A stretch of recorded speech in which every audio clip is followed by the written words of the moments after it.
Narinig kong nagbuntong hininga si Senyora Loretta. Ewan ko ba sa asawa mo? Manang-mana sa Lolo Andres niya. Ganyan-ganyang ang lolo ninyo, napaka-addict sa trabaho. Noong araw pa nga ay kung hindi ko hatira ng pagkain sa kanyang opisina, ay nakakalimutang kumain ng tanghalian. Ganon din ang naging problema ko sa papa ni Simon. Mabuti nga at nagkaroon ng kapatid si Simon sa kabila ng sobrang abala ng kanilang magulang sa negosyo. Ang biyenan mo rin kasi na babae ay nakilala ng aking anak sa business world. Kaya hindi na ako nagtataka na namana ni Simon Anurnan ang pag-ugali ng kanyang mga magulang lalo na sa larangan ng negosyo. Kwento naman ni Senyora. Mukha nga pong enjoy na enjoy siya sa kanyang ginagawa. Alam ko po nagba-buy and sell rin po siya ng mga mamahaling sasakyan. Bukod kasi sa produktong inaani mismo sa malawak na hasyenda ng mga pang-export sa ibang bansa, ay pinasok na rin ni Senyorito ang pagba-buy and sell ng mga mamahaling sasakyan. Minsan kasi ay aksidente ko siyang nakita at narinig na nakikipag-usap sa kung sino sa kanyang laptop at iyon ang topic nila. Gusto niya lang sigurong i-secure ng mabuti ang future ng anak ninyo at ng mga magiging anak pa ninyo sa hinaharap. Sana nga ay magkaroon kayo ng maraming anak. Isa ang bagay na iyan sa pinagsisihan ko nang mawala ang nag-iisa kong anak. Bakit isa lang ang naging anak ko at hindi ko man lang dinagdagan? Kaya ang gusto ko magkaroon kayo ni Simon ng isang malaking pamilya. Punuin ninyo ng mga bata ang bahay at maging ang hasyenda. Nakangiting suhestyon ni Senyora. Sa narinig na hayag ng Senyora ay parang nais kong turnawa. Si Senyorito at ako. Magkakaroon ng maraming anak. Kahit minsan nga ay hindi man niya tinapunan ng kahit isang sulyap si Santino. Paulit-ulit ang pagtanggi niya na hindi niya anak. Kaya paano kaya kami magkakaanak ng marami? Isa pa, magkahiwalay kami ng kwarto. Diring-diri nga yun kapag nasa paligid ako. Ang tumabi pa kaya sa akin? Para akong tanga sa pakikipag-usap at tila pakikipag-away sa isipan ko na wala namang kaaway. Isa rin sa madalas kong dinadalangin ay ang apo kong si Celine. Matalino naman siya at malambing ngunit may pagkapasaway at hindi marunong makisama sa ibang tao, lalo na sa hasyenda. Sana lang ay magbago siya at maging responsable sa buhay kagaya ng kuya niya. Dita, may halong lungkot ang tinig ni Senyora. Pansin naman talaga sa ugali ni Senyorita Celine na may pagka-spoiled. Madalas at naririnig ko noon na usap-usapan ng mga kawaksi sa 100E at labas ng hasyenda na may pagkamasungit ang ugali ng bunsong kapatid ng asawa ko. Kahit naman ako ay madalas niyang irapan kahit wala naman akong ginagawang kahit ano. Kapag nga daraan ako sa harapan niya at may kasama pa siyang mga kaibigan ay nagtatawanan silang lahat habang nakatingin sa akin sa direksyon ko. Ewan ko kung sa pantaha ko lang yun o nagkataon lang. Binabaliwala ko na lang at agad na akong umaalisa kung nasaan ako. Naniniwala po ako na magbabago rin po ang ugali ni Senyorita Celine. Mukha naman po siyang mabait. Sa katanuyan nga po ay tuwang-tuwa siya kay Santino noong nagpunta po siya rito. Ang dami niya pong dalang pasalubong sa kanyang pamangkin. Kwento ko naman sa ginawang kabutihan ni Senyorita Celine kay Santino kahit pa puro pang iinsulto sa aking pagkatao ang mga sinasabi niya. Mabait naman siya. Napansin ko lang na nagbago ang ugali niya simula nang sabay mawala ang kanilang magulang. Ako naman kasi ay natutok sa pag-aasikaso ng mga negosyong naiwan at hindi ko sila masyadong naalagaan ni Simon. Malungkot muling kwento ng Senyora. Hindi Lola. Napakaswerte nga po ni na Senyorito at Senyorita Celine sa pagkakaroon ng lola na gaya nyo. Biruin nyo nakaya nyo pong lahat ang mga pagsubok na kayo lang pong mag-isa. Sigurado po akong hindi kayo nagkulang sa pagpapalaki sa kanila. Sadyang mayroon lang po talaga tayong kanya-kanyang ugali bilang tao. Pagpapalubag ko sa 100 ng mabait na senyora. Kinaya niya ang lahat manatili lang na tumatakbo ang mga negosyong biglaang naiwan sa pangangalaga niya. May mga kamag-anak naman sila na may mas alam sa pagpapatakbo ng malaking negosyo, ngunit mas pinili ni senyora na siya ang humawak upang matiyak ang posisyon ni Senyorito Simon kapag kaya niya nang siya ang hahawak. At matapos nga ang ilang taon ay si Senyorito Simon na ang tumatayong tagapagmana ng lahat ng ari-arian na meron sila. Ganon kalaki ang sakripisyo ni Senyora. Kaya mahal na mahal siya ni Senyorito Simon. Nakita niya kasi kung paano ang pagod at puyat ng kanyang lola upang hindi sila maghirap na magkapatid. Kaya rin gusto ko man na magsumbong sa senyora ay hindi ko magawa. Gusto kong urniyak at sabihin ang lahat ng sama ng loob ko ay hindi ko maisiwalat. Gusto kong sabihin lahat ngunit kinikimkim ko na lamang dahil alam batid kong masasaktan ng husto si senyora. Karen, iha, iagi mong ipaglaban kung ano ang sayo. Basta alam mong wala kang ginagawang masama at hindi ka nang agrabyado ng kapwa, ay wala kang dapat ikatakot. 0-0 naman Lola. Lalo po ngayon may Santino na po ako. Nasagot ko naman sa masayang boses at pilit itinatago ang pait sa pamamagitan ng pagngiti. Kamusta naman pala si Karina? Waring may dumaan na kung ano at mas hindi ko na naitago ang lungkot na nadarama ng banggitin ni Senyora ang pangalan ni Nanay. Ganun pa rin po siya Lola. Wala pa rin pagbabago ang kondisyon niya. Hindi pa rin gumigising at hindi ko po alam kung gigising pa nga po ba siya. Sagot ko sa malungkot na tinig. Magdasal lang tayo ng magdasal para sa iyong nanay. God will provide. Payo sa akin ng Senyora. Matapos ang kwentuhan namin ng senyora ay nakadama ako ng saya, kahit paano sapagkat nariyan siya lalong-lalo na para kay Santino. Paano na kaya tayo anak kung wala si Senyora Loretta? Bulong kong tanong sa anak ko na naglalaro na sa aking kandungan. Karen! Karen! Nagulat ako nang biglang pumailan lang ang malakas ng boses ni Senyorito Simon sa 100 ng mansyon. Halata sa boses na nagmamadali akong makita at tila may importanteng kailangan. Ano kayang nangyari? At ano kaya ang nakain ni Senyorito Simon at bigla na lang akong hahanapin? May nagawa ba akong hindi niya nagustuhan at galit na naman sa akin? Upang masagot na ang aking mga katanungan ay nagpasya na akong magpakita sa kanya. Kaya naman mula sa garden kung saan kami nagpapalipas ng oras ni Santino ay nagmamadali akong pumasok sa 100B bit-bit ang anak ko na nagulat din sa lakas ng pagtawag sa along pangalan ng kanyang papa. Karen! Ulit na naman niyang pagtawag sa pangalan ko. Lumingalinga pa siya sa paligid at tumitingala sa itaas sa paghahanap sa presensya ko. Bakit, senyorito?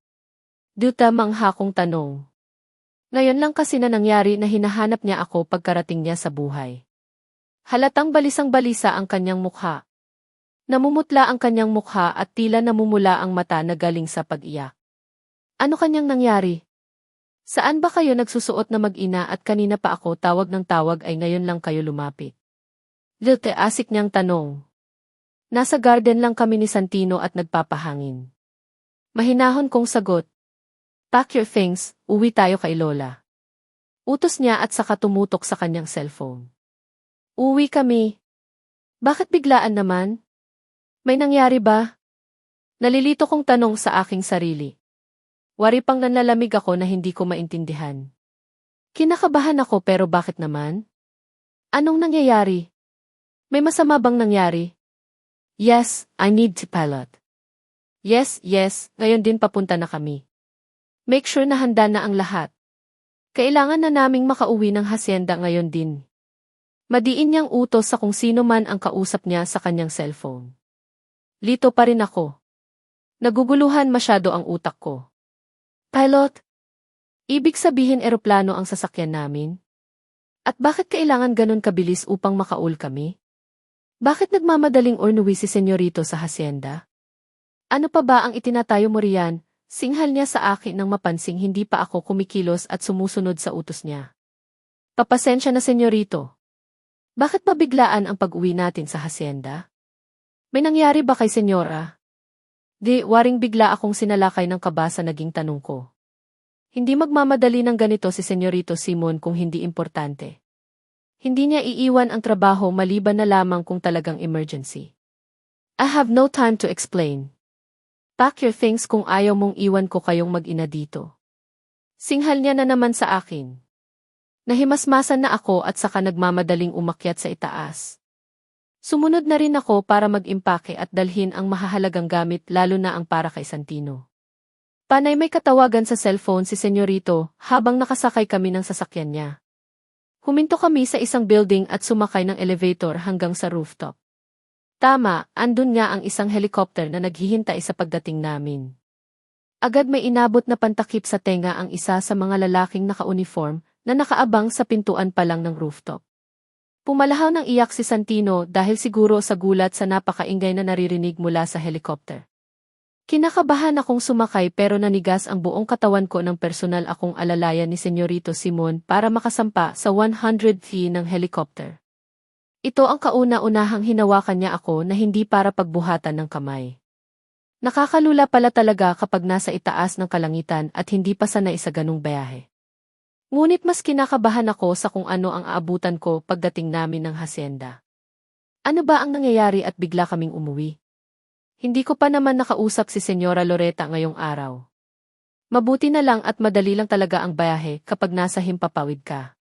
Pagdating namin sa probinsya ay agad ding may sasakyan na sumalubong sa amin sa kung saan kami naglanding. Ang akala ko ay tutuloy kami sa hasyenda. Ngunit sa isang pamilyar na pribadong ospital kami tumuloy. Pamilyar dahil ilang buwan din ang inilagi ni Nanay Clito sa ospital na ito na pagmamay-ari rin mismo ng pamilya ng aking asawa. Pagkahintong paghinto ng sasakyan namin ay agad bumaba si Senyorito at halos takbuhin ang entrada ng ospital. Ako naman ay maingat na lamang na humahakbang habang nakasunod sa kanya dahil karga ko ang tulog na si Santino na nakatulog na sa sasakyan. Good morning, Senyorita. Agad na bungad pagbati sa akin ng mga nurse at hospital staffs na nadaraanan ko na walang pakundangan lamang na nilalampasan ni Senyorito Simon na una nilang binabati. Senyorita! Hindi ako sanay. Ganun pa man ay ibinabalik ko na lang ang pagbati nila sa akin ng nakangiti. No. Save her. Save din by grandmother or we'll kick you out of SV Hospital. Elte. Dinig na dinig ko ang malakas na sigaw ni Senyorito Simon mula sa kung saang bahagi ng ospital. Kaya naman binilisan ko ang paglakad at hinahanap siya. Nakita ko siya sa isang silid na nakabukas ang pinto. Hawak niya sa kwelyo ang isa sigurong Dr. Bicenarin sa puting damit na suot. Calm down, Mr. Santo Domingo, maniwala ka. Ginawa namin ang lahat ng aming makakaya para iligtas si Senyora Santo Domingo pero sadyang hindi na kinaya ng katawan niya. Dita, maihimig pagpapakumbaba sa naging sagot ng doktor. Sa narinig ay agad akong napatingin sa kung sinong nakahiga sa higaan sa 100 ng kwarto kung saan ako pumasok. Bigla akong nanigas sa kinatatayuan ko. Tila binuhusan ako ng malamig na tubig. Waring ornurong ang aking dila at wala akong mailabas na boses. Hindi totoo. Hindi ito totoo. Sigaw ko sa utak ko. Naglakad ako ng marahan patungo sa kabila ng ayaw surnunod ng mga paa ko sa dikta ng isipan ko. Nanghihina ako habang humahakbang. Pakiwari ko ay anumang oras ay mawawalan ako ng ulirat at bigla na lang matutumba. Hinanghina ako. Tumulo ang luha ko nang makita ang payapang mukha ni Senyora na animoy natutulog lamang habang nakapikit. Lola! Tawag ko sa kanya nang makalapit ako. Lola! Ulit ko at sa pagkakataong iyon ay napahawak na ako sa kanyang hapis na mukha. Hindi ko na napigilan ang humagulgol ng iyak. Bakit? Bakit ganito? Anong nangyari? Lola, nandito na po kami. Nandito na po si Santino. Heto na po ang apo ninyo. Lola! Kargahin na po ninyo. Gumising na po kayo. Gising na Lola. Pagsusumamo ko sa kanya. Ngunit walang pagtugon. Nanatili lang siyang payapang nakapikit ang mga mata gaya ni nanay. Hindi siya kumikilos. Hindi gumuguhit ang matamis niyang ngit sa kanyang labi na madalas na nakapagkit at hindi naaalis. Wala ang masayang pagtawa na masarap pakinggan at nakakahawang gayahin. Dahil wala na ang mabait, mapagkumbaba, masayahin at mapagmahal na lola. Dahil patay na si Senyora. Stage 4 ovarian cancer. Ang sakit na tumalo sa isang napakamabuting tao. Hindi ako makapaniwala na inilihim sa amin ni Senyora Loretta ang kanyang malubhang karamdaman. Hindi alam doktor na tumitingin sa kanya na hindi pala ipinaalam ng senyora ang kanyang kalagayan sa kanyang mga kamag-anak o kahit sa sarili niyang mga apo. Umiinom naman siya ng mga gamot, ngunit tumanggi ng magpa-opera dahil nga sa may edad na raw siya at baka mas lalo pa raw madali ang kanyang buhay sa oras na sumailalim pa sa isang mapanganib na operasyon. Damang-dama ng buong Hacienda Santo Domingo ang pagkawala ng presensya ng isang Senyora Loretta. Waribang ang lahat sa paligid ay walang buhay. Tila ba kahit ang mga puno at halaman sa kapaligiran ay tumatangis. Maging ang mga hayop ay nakikisimpatya at nakikiramay sa nakakapanlumo na kalungkutan. Ang lamyos at lamig ng simoy ng hangin ay tila naghahatid ng halumigmig na humahaplos na may kasamang pagyakap upang maibsan ang pagdadalamhati sa puso ng bawat isa. Batid ko ang labis na pagdadalamhati na nadarama ngayon ni Senyorito Simon. Hindi ko pa siya nakakausap simula ng mailibing si Senyora. Umuwi rin galing sa Amerika si Senyorita Celine na labis din na dinamdam ang pagkawala ng nag-iisang tayong magulang sa kanilang magkapatid sa 100th ng mahaba rin na panahon. Pakiramdam ko na ulila rin ako. Hindi kami magkadugo ni Senyora, ngunit itinuring niya akong hindi iba sa kanya. Nadama ko ang pagmamahal niya sa kahit maikling panahon. Wala siyang ipinakitang hindi maganda. Lagi nga siyang nakasuporta sa akin kahit noong hindi pa ako asawa ng kanyang apo. Kaya parang hindi rin ako makapaniwala na wala na siya. Parang isang masamang bangungot lang ang lahat at magigising rin kaming lahat mula sa malalim na pagkakahimbing. Sino ba naman ang mag-aakala na may iniinda na palang sakit si Senyora? Kung ako nga na madalas makausap si Senyora, ay hindi man napansin na may tinatago na siyang malubhang karamdaman sa katawan. 0-0 at napapansin kong pumapayat siya, ngunit wala talaga akong nakita man lamang na sintomas na mayroon na palang may masakit sa katawan niya. Masayahin kasi talaga si Senyora. Hindi mo masasabi kung kailan siya nalulungkot dahil sa ngiti niyang hindi naaalis sa kanyang mga labi. Tuwang-tuwa siya kahit sa simpleng bagay lang. Naroon ang hindi maubos-ubos na mga kwento sa tuwing magkausap kami. Labis ang kanyang kasiyahan sa apo niya sa tuhod na nakikipagbungis-ngis sa kanya sa tuwing siya ay makikita sa screen ng cellphone sa tuwing magvi-video call silang mag-iola. Parang nawala ng isang maliwanag at nagniningning na ilaw ang buong hasyenda sa pagkawala ng mabait na senyora. Nawala ng isang matatag na pader na nagsisilbing matibay na proteksyon ng sinumang nagmamahal sa kanya. Senyorita Karen, pinapatawag po kayo sa library. Naroon na po sina Senyorito Simon at Senyorita Celine at kayo na lang po ang hinihintay. Magalang na pagtawag sa akin ni Josie. Ang dalagitang anak ng isa rin sa mga kasambahay ng hasyenda. Payat siya pero matangkad at laging nakatirintas ang mahaba niyang buhok na umabot na hanggang lampas sa kanyang bewang. Kung siya ay magiliw ang pakikitungo sa akin, ang ibang kasambahay naman ay hindi. Hindi ko malaman kung paano ko sila patutunguhan dahil hindi nila ako pinapansin. Hindi ko alam kung ako lang ba ang nag-iisip ng ganong bagay o sadyang hindi lang nila ako napapansin. Ang iba kasi ay tinataasan ako ng kilay na hindi ko alam kung bakit samantalang ang iba naman ay magiliw pa rin ang pakikitungo sa akin, katulad noong araw na kasakasama ako ni Nanay sa pag-aayos ng hardin ng hasyenda. Ako? Bakit kaya, nagtataka kong tanong ko kay Josie.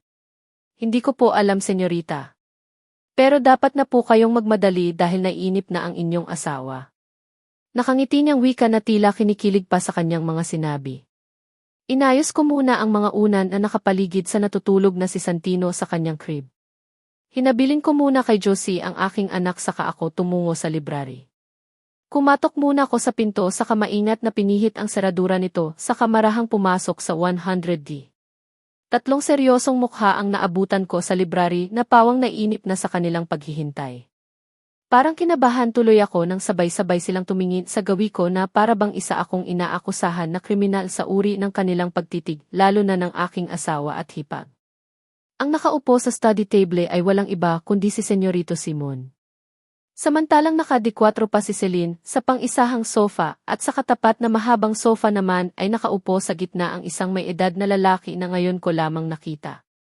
Abuhin na ang kanyang buhok at makapal na ang salamin sa mata na kanyang suot-suot. Tumayo siya at sinalubong ako. Good afternoon, Mrs. Domingo. Nakangiti niyang bati saka inilahad ang kanan kamay sa aking harap na aking malugod na tinanggap. Good afternoon din eh. Pagbati ko rin naman. Hindi ko alam kung ano ang ginagawa namin dito. Bakit pati ako ay dapat kasama sa kung anurnan ang kanilang pinag-uusapan? Attorney Sylvester Clemente Eva the Way. Muli niyang pagpapakilala sa kanyang sarili. Karen Paul kimikong sagot kahit tinawag niya na akong Mrs. Santo Domingo kanina. Naupo ako sa isa pa sa dalawang pang. Isahang sofa katabi ng inupuan ni Senyorita Celine. Para bang may tensyon na nagaganap at ang bigat ng hangin na dumadaloy dito sa 100T ng library. Tumikhim si Attorney Clemente at saka kinuha ang mga papel na nakapatong sa lamesa na gawa sa salamin na nasa harapan namin. Inilabas niya sa isang bag na kulay itim ang iba pang mga papeles at nag-umpisang magpaliwanag tungkol sa mga naiwang ari-arian ng senyora. Wala akong masyadong maintindihan sapagkat wala naman akong interes sa kung anumang kayamanan ang naiwan ni Yumaong senyora.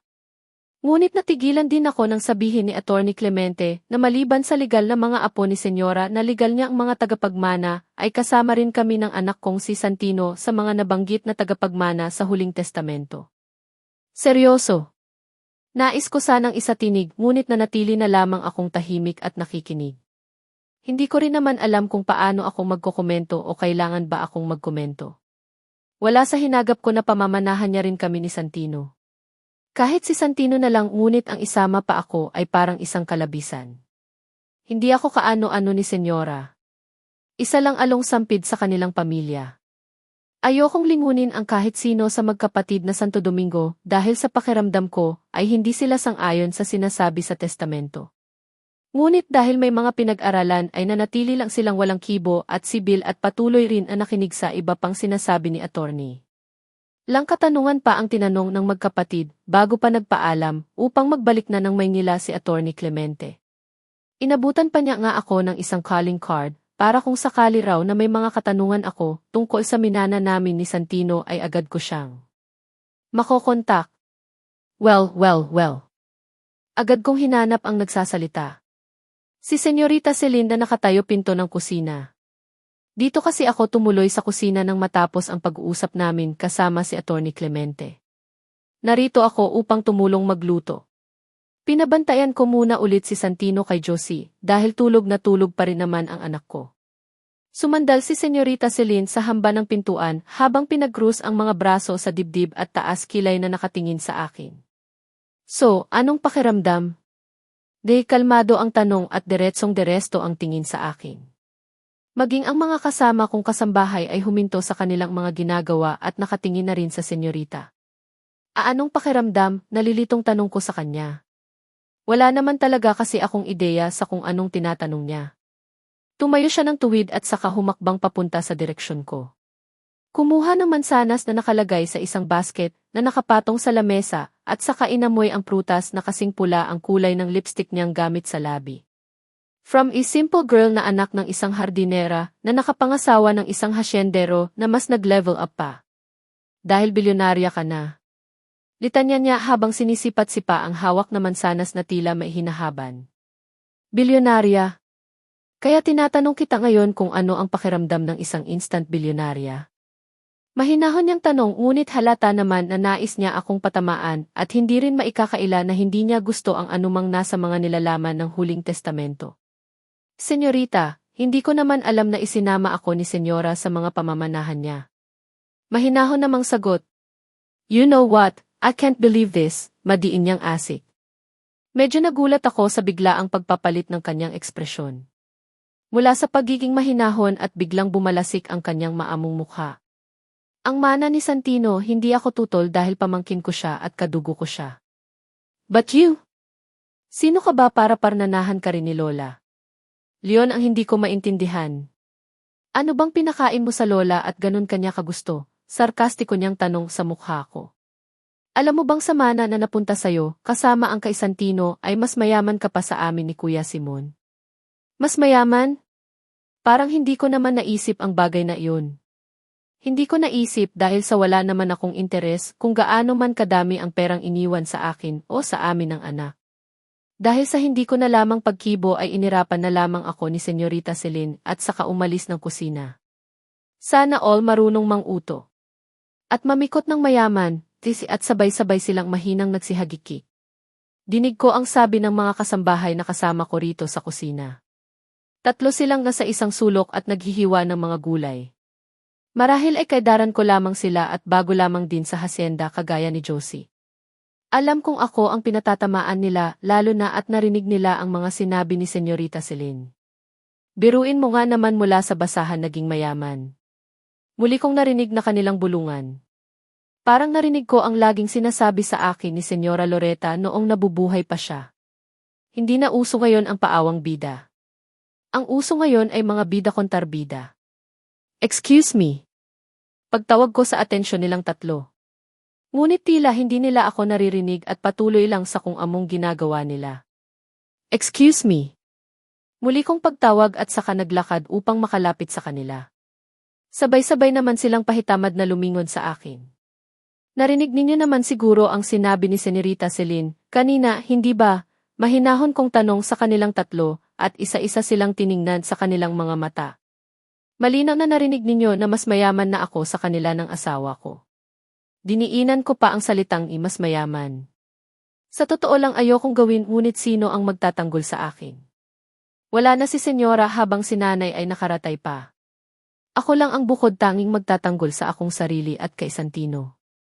Kaya dapat lang na maging matapang ako. Maraming nangangailangan ang trabaho sa panahon ngayon. Kaya kung mahal ninyo ang trabaho nyo dito sa hacienda ay ayusin nyo pag-ugali ninyong tatlo. Mahinahon ko pa rin na wika at payo sa kanila. Para naman silang napahiya at nagsiyuko ng ulo. Tumalikod na ako para umalis pero muli akong humarap sa kanilang tatlo. Alam ko namang magbubulungan na naman kayo ng tungkol sa akin kapag nakatalikod na. Pero siguraduhin ninyong hindi ko maririnig at malalaman. Dahil alam na ninyo kung ano ang mangyayari. Naiintindihan ba ninyong tatlo? Opo, Senyorita Karen. Pasensya na Paul, sabi ng isa sa kanila at saka sumunod din ang dalawa pa at nanghingi ng pasensya sa akin. Bumuntong hininga ako at saka na lumabas ng kusina. Kayong tatlo ayusin ninyo ang mga trabaho ninyo. Tandaan ninyong amo natin dito sa hacienda si Senyorita Karen.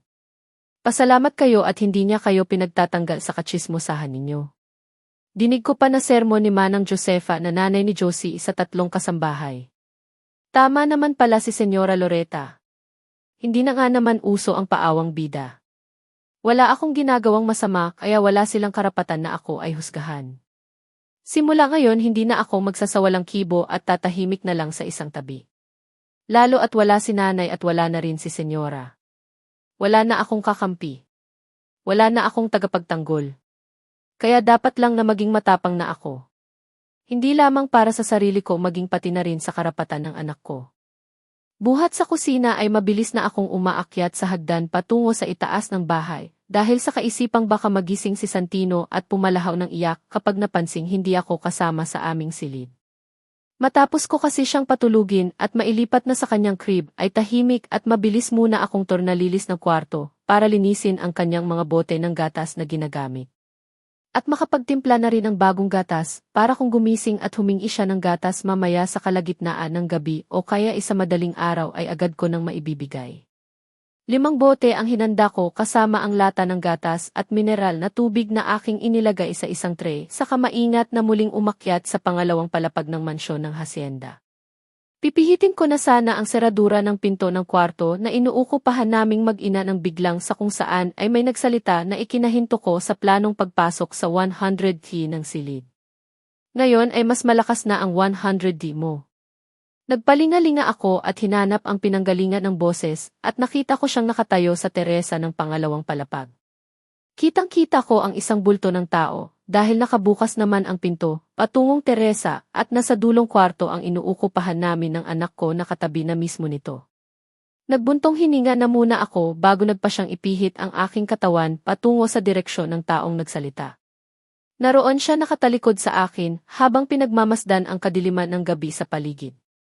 Hindi nakabukas ang ilaw sa teresa, kaya naman ang nagsisilbing liwanag lamang ay ang mga poste ng ilaw na nakapalibot sa mansyon. Tumingala ako sa langit na waring sa makikita ko sa itaas ay makakaamot ako ng lakas ng loob upang mas lalong maging matapang.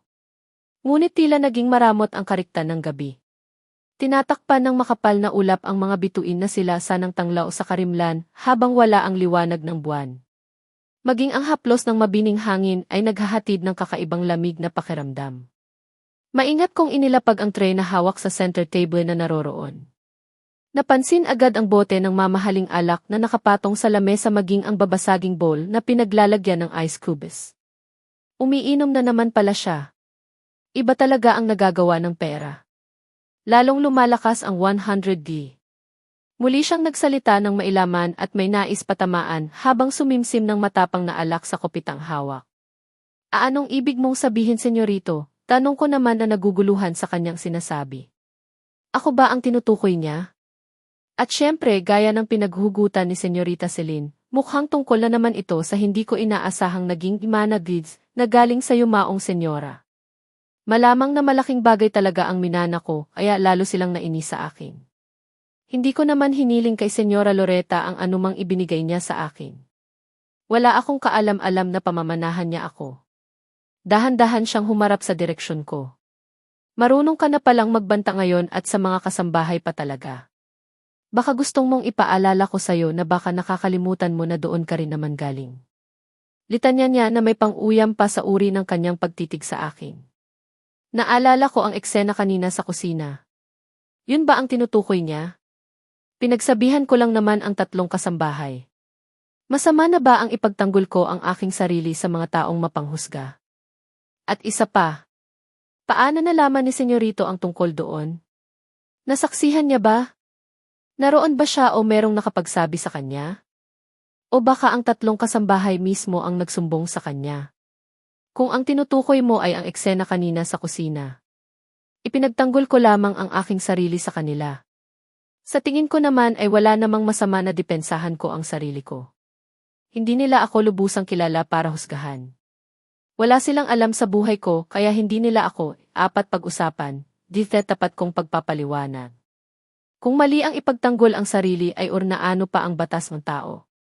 Kung tungkol naman sa pagpapaalaala ko na mas mayaman ako kina Senyorito Simon at Senyorita Celine, hindi ko naman gustong sabihin yun. Nadala lang ako. Ngunit totoo pa rin naman ang aking sinabi. Oh, really, tumaas pa ang sulok ng labi ni Senyorito. Halatang hindi naniniwala sa akin. Tinuran. Sabagay, kailan ba siya naniwala sa akin? Kaya hindi na ako magtataka kung mas paniwalaan niya pa ang mga taong nagsisinungaling kaysa sa akin. At ano naman ang sinabi nila sa'yo? Napinikot mo ako dahil alam mong malakas ka kay Lola? Namukha kang pera, patuloy niyang pagtatanong na maihalong pangutya sa tono ng kanyang boses at maging sa paraan ng kanyang pagtingin. Hindi ako sumagot. Kahit ano naman ang maging paliwanag ko ay baliwala lang. Masasayang lang ang laway ko at lakas kung patuloy pa akong makipagdiskusyonan sa isang taong nakasara ang utak. Bakit hindi mo ipagtanggol ang sarili mo sa akin ngayon? Ikaw na nagmamatapang kanina sa harap ng mga kasambahay na gaya mo. Ikaw na nakatungtong lang sa kalabaw ay akala mo ay mataas na. Ipagtanggol mo ngayon ang sarili mo. Untag niya sa akin. Nanatili akong walang kibo. Tiimang ang aking bagang at kuyom ang aking mga palad. Tumawa siya ng mahina ngunit nakakainsulto. Napipikon ka sa mga paratang sayo dahil yun naman talaga ang totoo. Diretso niyang sabi sa akin habang nanlikisik ang mga mata. Desperate woman, tiningnan niya ako mula ulo hanggang paa. Mula paa hanggang ulo. Hindi na ako magtataka kung may kinalaman ang namayapa kong lola kung paano mo ko pinikot. Pero hindi na mahalaga iyon. Uminom na ulit siya ng alak at saka muling nagsalita. Dahil ang mahalaga ngayon ay ornalis ka sa buhay ko. Diretsahan niyang pahayag. Umalis? Paano si Santino? Lalaki din siyang walang tatay gaya ko. Matigas akong umiling. Ayoko. Hindi ako papayag na mawala ng tatay ang anak ko. Hindi pwedeng magaya sa akin si Santino. Ang hirap ng walang kinikilalang ama. Hindi. Ayoko. Di madiin ang bawat salita at diretsahan ko rin na sagot habang nakatitig sa kanyang mga mata. Hindi ako aalis dahil may anak. Tayo. Dugtong ko. Narinig marahil sa buong kabahayan ang malakas na halakhak ni Senyorito Simon. Ani mo ay batingaw ng kampana ang kanyang boses na lumaganap sa kailaliman ng gabi. Bilib na talaga ko sa kapal ng mukha mo. Pinagpipilitan mo pa rin ang bagay na yan. Saan ka ba talaga kumukuha ng takas ng 100 DH para panindigan ang mga kasinungalingan mo? Wala na si Lola. Wala kang dahilan upang magpanggap na isang santa. Wala nang pupuri sa huwad mong kabaitan. Kaya hubarin mo na ang maskara mo at ilabas mo na ang ikinukubli mong mahabang sungay. Asik niya sa akin. Hindi ako nagpapanggap na isang santa at wala akong tinatago na sungay. Anak mo si Santino at pagpipilitan ko iyon hanggang sa matanggap mo, sagot ko rin. Hindi ako magpapatinag sa kanyang mga sinasabi. Hindi ko siya anak. Kaya wag mo nang ipagpilitan pa. Wag mo nang ipilit dahil wala kang mapapala, sigaw ni Senyorito. Leon, ang totoo.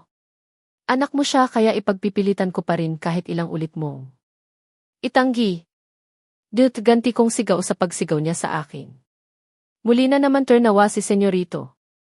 Tawa siya ng tawa na para bang mababaliw na. Hindi ko siya anak. Wala akong maalala at kahit ikaw ay wala rin na maalala, hindi ba? Kaya paanong may nangyari sa atin? Maliban na lang kung talagang binalak mo. Hindi ako nakapagpigil na putulin ang kanyang pinupunto.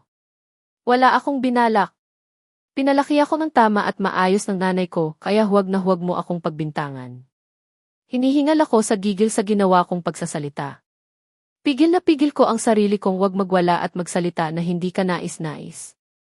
Pilit kong pinanghahawakan ang sarili kong katinuan. Ngunit talagang inuubos ni Senyorito ang mahabang pisi ng pagpapasensya. Gigil na gigil ako. Gusto kong magwala at magsisigaw dahil punong-puno na ako. Bakit ba pinagpipilitan nilang masama ako? Ano ba ang ginawa ko sa kanilang lahat? Pakiramdam ko, pinagkakaisahan nila akong lahat.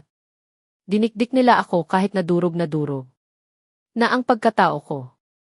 Lang beses ko bang sasabihin na hindi ko alam at wala talaga akong alam sa kung anong nangyari sa atin at kung paanong may nangyari sa atin, pagpapatuloy ko pa rin sa mataas na boses na aking pagsasalita. Talagang sumusulak na ang dugo ko. Mula kanina kay Senyorita Celine, sa mga kasambahay at ngayon si Senyorito Simon naman. Kasalanan ko bang pamanahan ako ni Senyora? Hindi ako nang hihingi ng anuman sa Senyora. Kusa niyang ibinigay yun sa akin, nagsusumigaw kong tinig sa utak ko. Ngunit hindi na rin ako nakapagpigil at nasa tinig ko. At hindi ko kasalanan na pinamanahan din ako ni Senyora Loretta ng kung anong kayamanan niya dahil hindi ko naman iyon hiningi o hiniling sa kanya. Dugtong. Total yun naman ang nais niyang ipunto kaya nila ako ginaganitong magkapatid. Dutuloy-tuloy ko na para isahang bagsakan na lang. Huwag na huwag mo akong sisigawan sa sarili kong pamamahay. Napamamahay ko rin, matapang kong dugtong at sinalubong ang nag-aalab na tingin ni Senyorito. Nakipagsukatan din ako ang titig. Pikang-pika na ako. Pagod na akong manahimik at tanggapin na lamang ang bintang niya o nilang lahat dahil wala akong ginagawa. Malinaw ang mga nilalaman ng testamento ni Senyora Loretta. May karapatan ako at ang anak ko sa lahat ng ari-arian na iniwan niya, kaya maliwanag na may karapatan ako klito sa hasyenda. Mariin kong sabi. Pagak natawa ang narinig ko kay Senyorito. At lumabas na nga katotohanan. Nakangisi niyang sabi habang sumimsim ng alak. Namukha ka talagang pera at kayamanan ang habol mo sa akin, lalo na sa namayapa kong lola. Paano mo nagawang umarte? Ang galing mo naman. Dinaig mo pa ang mga veteranong artista sa arte mo, lalo na kapag nasa paligid si lola. Dati ay hindi ka makabasag pinggan samantalang ngayon nakikipagtaasan ka na ng boses. Bakit? Kasi nakuha mo na ang talagang gusto mo. Ang kayamanan na kay dali mong nakuha. Tinaliman na naman ang titig sa akin. Gumanti ako ng matalim din na titig. Hindi ako magpapatalo.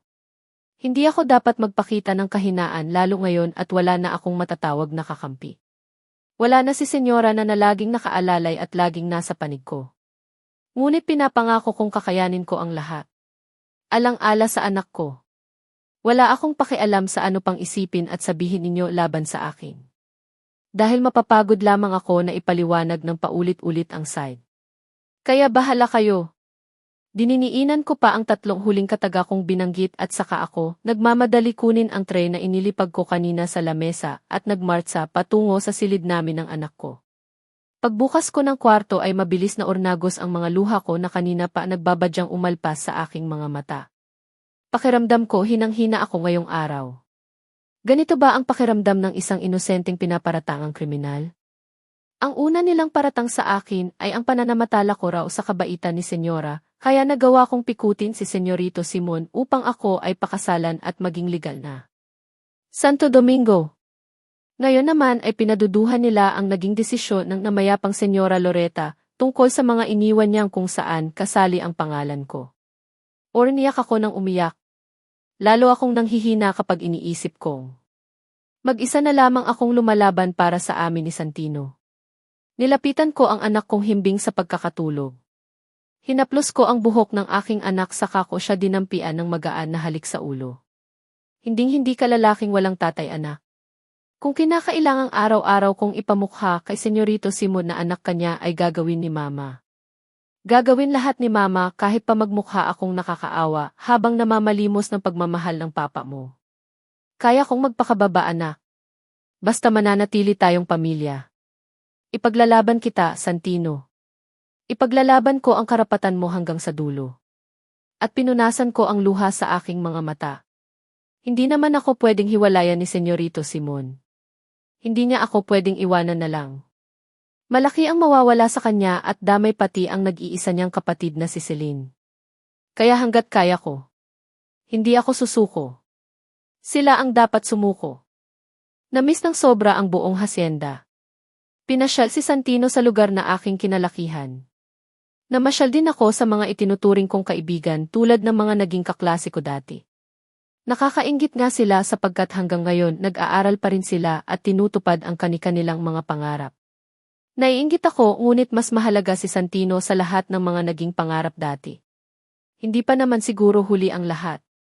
Maaaring natigil ako sa pag-aaral, ngunit hindi naman ako tumitigil mangarap at umaasa akong matutupad ko pa rin ang lahat pagdating ng tamang panahon. Sa ngayon, si Santino at si Nanay ang mahalaga para sa akin. Sinilip ko rin ang sariling bahay namin ni Nanay kung saan kami dating naninirahan. Naluha ako nang masilayan muli ang aming tahanan. Tahimik at puro tuyong dahon ang makikita sa buong bakuran. Meron na rin nagtataas ang mga damo kaya hindi na ako nag-aksaya ng oras upang maglinis. Nilinis ko ang loob ng bahay at maging ang labas ng bakuran. Umaasa akong sa muli kong pagbabalik sa susunod ay kasama ko na namin si Nanay. Punong-puno ng mga alalaala ang bahay na ito. Dito lang umiikot ang buhay ko maliban sa eskwelahan. Dito, kami lang ni Nanay ang nagdadamayan sa hirap at ginhawa. Masaya kami kahit madalas na hindi naman masagana ang aming pamumuhay. Madalas ang ulam namin ay kung ano-anong talbos lang ng gulay na sariling tanim sa aming bakuran. Wala kaming maraming handa sa kahit anong okasyon na dumating sa buhay namin. Pasko, bagong taon o kaya ay kaarawan ay masaya na kaming magkasalo ni Nanay kahit sa simpleng sopas lang na madalas ay kulang sa sahog. Ngunit kahit kailan ay hindi ako ginutom ni Nanay. Hindi ko naranasan ang walang makain. Masipag at matyaga si Nanay sa kahit anong ginagawa niya. Hindi siya nagrereklamo kahit nag-iisa lang siya sa buhay habang pinalalaki ako. Kaya mahal na mahal ko siya. Kaya gagawin ko rin ang lahat, mabuhay lang siya. Sana lang ay madagdagan pa ang mga magagandang alaala namin. Kinabukasan ay maaga kaming bumiyahe ni Santino pabalik ng lungsod. Iniwan lang naman kami ni Senyorito Simon Clito sa hasyenda at lumuwas ng mag-isa. Kung inaakala niyang mapalalayo niya kami ni Santino sa kanya ng ganun-ganun lang ay nagkakamali siya. Hindi ako papayag. Kung kinakailangan na maging desperada nga ako sa paningin ng lahat ay gagawin ko. Wala akong pakialam basta ipagpipilitan kong anak niya si Santino at kung tungkol naman sa mana. Wala naman din akong pakialam sa bagay na iyon dahil sanay akong mabuhay ng simple lamang at tinuruan ako ng nanay ko kung paanong lumaban ng patas sa buhay. Ang masayang ginagastos ang sarili mong pinagpawisan galing sa pinagpaguran mong trabaho. Anong ginagawa ninyo rito? Matalim agad ang mga matang sumalubong sa amin ni Santino nang pumasok kami sa mansyon dito sa lungsod. Hello, Papa. Sa halip ay naging sagot pero nakatingin ang mga mata sa anak ko. Namiss ka na nitong anak mo kaya naman nagmamadali kaming urnuwi dito dahil hindi mo man lang kami isinabay na lumuwas pabalik dito sa bahay natin. Litanya ko habang nakangiti ng matamis, ngunit hinaluan ko ng konting arte ng kunwaring hinampo. Salubong ang kilay na nakamasid sa aming mag-ina si Senyorito. Nakailang ulit din kaming nag-doorbell bago niya kami pinagbuksan. Lang oras ang biyahe namin ni Santino galing sa probinsya. Mabuti na lang at naging mabait ang anak ko sa loob ng bus. Akala ko ay mag-iiyak siya dahil sa mainip ngunit panailang siyang kumakain, humihingi ng gatas at natutuob. At ano na naman ang palabas mo Karen? Ano naman ang pagpapanggap ang inaarte mo ngayon? Noong isang araw lang ay para kang mabangis na hayop na handang managpang sa galit. Madiin niyang tanong. Umiti pa rin ako. Kalma. Kalma lang ng kalma. Ayoko nang makipag-away. Lalo na at kaharap na namin si Santino. Ayokong naririnig akong sumisigaw ng anak ko. Noong minsan kasi kaming nagsigawan ni Senyorito Simon sa harap niya ay pumalahaw siya ng iyak. Anong palabas ang pingasasabi mo? Totoo naman na anak mo si Santino at dito kami nakatira, kaya natural lang na dito Karni umuwi. Asawa mo ako at pamilya tayo. Sabi ko na nakangiti pa rin. Naningkit ang mga mata ni Senyorito. Halatang napipiko na naman sa kakulitan ko. Hindi ko alam kung saan ka ba talaga kumukuha ng akas ng loob at sobrang kakapalan ng mukha, Karen. Pero lagi mong itatakriyan sa makitid mong utak na, lumapit pa si Senyorito sa harap ko habang nagsasalita. Tiim ang kanyang bagang. Pero hindi mo ako kababakasan ng anumang takot at kahit pa ang kabahan ay wala. Hinding-hindi ko matatanggap, ang anak mo lalo na ang maging asawa kita, tandaan mo yan. Dugtong niya at madiin ang bawat salitang binitawan. Ang sweet talaga ng papa mo, anak. Kaya dapat lang talaga na umuwi na tayo agad dahil wala siyang makakasama dito sa bahay. Sa halip ay nasabi. You're crazy. Hindi ko na alam kung anong utak meron ka. Hindi ko rin alam kung nakakaintindi ka ba? May sakit ka na ba sa utak at simpleng salita ay hindi mo maintindihan? Muli niyang asik sa akin. Ano ba ang hindi ko naintindihan, Senyorito? Hindi ba at asawa mo naman talaga ako? Ikinasal tayo. Nabuntis ako at nanganak. Kaya narito si Santino na anak nating dalawa. Kaya ano ang hindi ko naiintindihan? Tila naman lalong napikon si Senyorito Simon sa mga sinabi ko at nagmart sa paakyat sa hagdan at iniwan na naman kami ni Santino.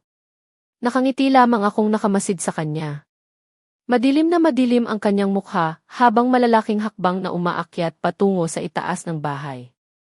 Pero pangako ko kasi sa sarili ko na babaliwalain na lang ang kanyang mga masasamang salita laban sa akin at hindi ko napapatulan kapag inaaway niya ako. Kaya anuman ang sabihin niya ay hindi ako magpapaepekto at lagi lamang akong mingiti. Natatawa ako na napapailing sa sitwasyon ko. Nababaliw na nga siguro ako. Sino na naman ang hindi mababaliw sa kalagayan na mayroon ako? Ako lang ang mag-isang lumalaban para sa aming mag-ina. Ganito pala talaga ang isang magulang. Gagawin ang lahat para sa kanyang anak. Manang Lorna, gusto ko po sanang itinda itong mga halaman ko. Sa tingin niyo po kaya ay may bibili? Untag ko kay Manang na tinutulungan akong ayusin ang mga halaman na itinanim ko sa binili kong mga paso. Mahilig rin naman talaga ako sa halaman dahil yun ang nakamulatan kong paboritong gawain ni nanay. Madalas ay ginagaya ko ang kanyang mga ginawang pag-aalaga sa mga halaman sa aming bakuran. Kapag kasi nagkakaroon ng suwi ang mga halaman na nakatanim dito sa malawak na hardin ng mansyon, ay agad kong kinukuha sa mother plant at itinatanim sa ibang paso. Ang mga magagandang orchids ay pinanghingi ko pa ng mga bunot ng niyog sa palengke upang doon ko sila ilagay. Ang iba't ibang klase naman ng mga alocasia ay nilagay ko rin sa kulay pulang paso. Ganon din ang dragon tail, peace lilies, variegated monstresa delicosa na marami ang naghahanap at kung ano-ano pang mga halaman. Masyado na kasi silang marami kaya naman naisipan ko kung pwede kong ibenta upang pagkakitaan. Gusto ko rin kasi na makaipon ng pera upang magamit sa nalalapit na kaarawan ni Santino at isasabay ko na rin ang binyag niya. Gusto ko nang maging ganap na Kristiyano ang anak. Nahihiya naman akong manghingi ng panggastos kay Senyorito Simon. Malamang na pagsasalitaan niya lang ako ng kung ano-anong masasakit na salita gaya ng paulit-ulit na mukhang akong pera. Iniiwasan ko na talaga ang patulan siya at lalong-lalo na ang makipag-away sa kanya. Kaya nag-iisip talaga ako ng paraan upang kumita ng sariling pera. Nakita ko kasing uso ang bentahan ng mga kung ano-anong bagay online. Naisipan ko na baka pwede kong ibenta ang mga sobra ko ng mga halaman. Aba! Marami ang may gusto ng halaman. Lalong-lalo na itong mga tanim mo. Mahal ang presyo ng mga uri ng halaman na gaya ng mga orchids. Ngayon ko nga lang nakita ang mga orchids na dinala mo rito galing sa probinsya. Sagot naman ni Manang habang inaalisan ng tuyong dahon ang orchids na may kulay lila ang bulaklak. Sa tingin niyo po may bibili, tanong kong muli. At bakit hindi mo subukan? Lalo na ngayon ang lahat ay pwede nang ibenta. Sigurado akong maraming bibili dahil marami ang in love sa mga halaman. Nabuhayan naman ako ng 100B sa sinabi ni Manang. Bakit nga ba hindi ko subukan? Wala naman sigurong masama kung magtinda ako. Kaya wala na nga akong inaksayang oras. Naghanap ako ng mga group page sa social media kung saan pwede kang mag-post ng mga tinitinda mo. Maayos ko munang kinuhanan ng litrato ang mga halaman na balak kong ipagbili. At hindi nga nagkamali si Manang Lorna. Marami ang naging interesado sa mga halaman ko. Bago ko muna rin ipinost online ay inalam ko muna ang mga presyo. At tama ulit si Manang. Mahal ang presyo ng mga halaman na mayroon ako. Nalula nga ako noong una dahil ganun pala sila kamahal. Ang isang orchids ay nasa 500 hanggang 1,000 ang halaga depende pa kung anong uri at kung gaano ito kalabong. May mga orchids kasi na rare kung tawagin kumpara sa mga ordinaryo. Marami ang naging interesado, ngunit ang tanging makabibili lang ng mga halaman ko ay ang mga nasa malapit kung saan lugar ako naroroon. Sa tapat ng subdivision ako matyagang naghihintay sa mga sure buyer ko. Pinagtitinginan pa nga ako lalo na ng mga gwardya dahil marami akong bitbit na mga halaman. Ang saya sa pakiramdam ng una akong makabenta. Isang kulay lila na orchid ang unang binili sa akin. Bihira raw ang ganong uri ng bulaklak dito sa lungsod. Hugis paro-paro ang talulot ng bulaklak at mamangha ka sa pinaghalo-halong kulay puti, dilaw, kahel ngunit mas nangingibabaw ang kulay ng lila. Kaya hindi na raw nagdalawang isip ang babaeng nasa 30s siguro ang edad na bilhin sa akin ang naturang bulaklak nang makita niya. Noong una nga ay ayaw niyang maniwala na may ganong uri ng orchids. Ngunit nang ipadala ko ang video na may ugat ang orchids na nakadikit sa bunot ng niyog ay naniwala na siya. Regalo niya raw para sa nanay niyang mahilig sa halaman lalong-lalo na sa orchids. Isa ang naturang bulaklak sa mga halaman na dala ko mula sa probinsya. Naisip ko kasing dalhin ang kaya kong bitbitin sa mga halaman namin at dito na sila itinanim sa hardin kasama ang mga halaman na dinatnan ko ng naririto. Upang alagaan ko rin. Biruin mo, hindi ko akalain na maaari ko palang pagkakitaan ang mga halaman na aming inaalagaan ni nanay. 10 halaman rin ang nabenta ko ngayong araw. Malaki-laki rin ang pinagbentahan. Kung ganito palagi ay mabilis akong makakaipon sa 100K ng isang buwan at mairaraos ko na ang darating na unang kaarawan at binyag ni Santino. Sabi ko naman sayo, maraming ang may gusto sa mga halaman. Ang iba nga ay adik sa pangungulekta ng iba't ibang uri ng halaman. Lalo na yung bihira lang makita. Masaya rin si Manang Loretta nang ipakita ko sa kanya ang mga pinagbentahan ko. Sa halip kasi na tawaran sa mas mababang halaga ng mga mamimili sa presyo na binigay ko ay itinataas pa nila para siguraduhin na sila ang makakakuha. Kaya nga Manang. Makakaipon na rin po ako, sambit ko at sa kanyakap ng mahigpit si Santino. Hindi ko kasi mabanggit kay Manang na para sa anak ko kung bakit ko binebenta ang mga halaman na malapit sa aking puso. Ano ba ang pinag-ipunan mo at masyado ka namang pursigido? Malamang na kayang-kaya namang ibigay ng asawa mo kung ano man ang gusto mong bilhin, disitiani ni Manang. Gusto ko po kasing i-challenge ang sarili ko. May pinag-ipunan nga po ako at gusto ko po sa sarili kung sikap at tiyaga ko makukuha ang bagay na yun. Tanging nasabi ko na lang kay Manang. Ayoko man magsinungaling ay napipilitan ako dahil ayoko pa rin dungisan ang pangalan ni Senyorito Simon. Asawa ko pa rin siya at siya pa rin ang papa ni Santino. Mabuti nga ang ganyan dahil nakakaipon ka na ay natututo ka pang magnegosyo. Malay mo naman at magkaroon ka ng sarili mong tindahan ng mga halaman. Napangiti ako ng maluwang. Leon ang pangarap ni nanay. Ang magkaroon ng isang malawak na tindahan ng mga ibang uri ng halaman. Kung saan tuturuan niya pa ang mga mamimili kung paano alagaan ang mga halaman na binili sa kanya. Wala namang imposible. Sana nga ay matupad.